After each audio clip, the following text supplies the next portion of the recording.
Hello students, इसके पहले मैंने वीडियो में बताया ऑर्गेनिक एसिड के बारे में। अब मैं बता रहा हूँ कुछ उदाहरण जो कि इनऑर्गेनिक एसिड्स के हैं। मैंने उसमें भी बताया था कि हाइड्रोक्लोरिक एसिड जिसका फॉर्मूला HCl होता है, नाइट्रिक एसिड जिसका फॉर्मूला HNO3 होता है, सल्फ्यूरिक एसिड जिसका फॉर्मूला H2SO4 होता है, सल्फ्यूरस एसिड जिसका फॉर्मूला H2SO3 होता है और फास्फोरिक एसिड जिसका फॉर्मूला H3PO4 होता है। ये सभी क्या है? इनऑर्गेनिक एसिड या मिनरल एसिड के एग्जाम्पल है। ठीक है, तो it is obvious from the molecular formula of this acids that all acids have a hydrogen, okay, as their positive ions. कह रहा है कि हम जब भी इस फॉर्मूला को देख रहे हैं तो हम देख रहे हैं यहाँ पे सब में क्या है? HCl, H प्लस I यानी कि हाइड्रोजन है, HNO3, H यानी कि हाइड्रोजन है, सब में हाइड्रोजन यानी क्या है? इन्वॉल्व है। तो when these acids are dissolved in water they generated hydrogen ions in solution।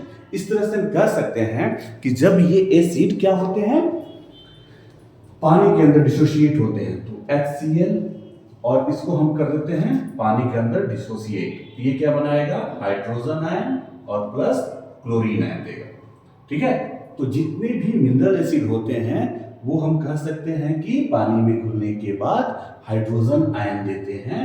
ठीक है, एक्वस सॉल्यूशन के साथ हाइड्रोजन आयन देते हैं।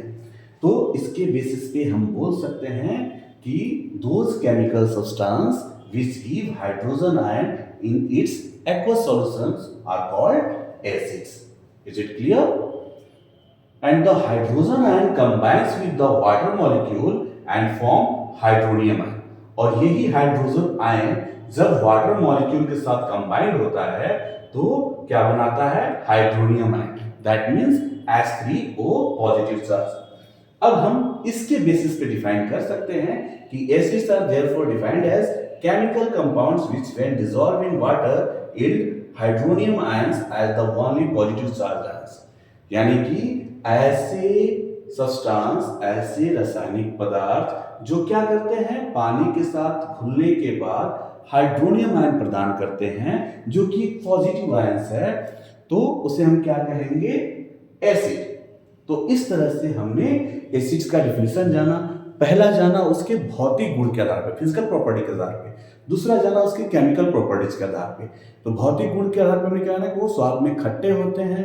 ठीक है, अभी हम लिटमस पेपर इंडिकेटर की बात करेंगे तो इंडिकेटर के बेसिस पे देखेंगे कि वो क्या कर देते हैं, जो भी नीला लिटमस पेपर होता है उसको रेड कलर में चेंज कर देते हैं।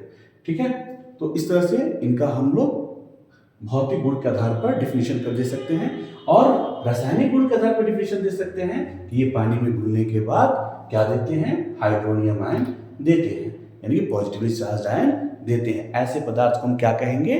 तो एसिड्स कहेंगे, अम्ल कहेंगे।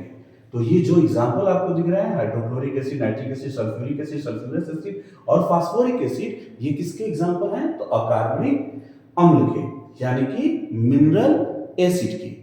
Is it clear? तो हमको लग रहा है कि इस वीडियो में आपको क्लियर हो गया। ये वीडियो केवल आपको एकेडमिक के लिए नहीं है, आपको कॉम्पिटिटिव एग्जाम के लिए भी उतना ही फायदेमंद है जितना कि एकेडमिक के लिए। ये 10th में पढ़ सकते हैं आप, ठीक है, 7th में भी पढ़ सकते हैं, 8th क्लास में भी है।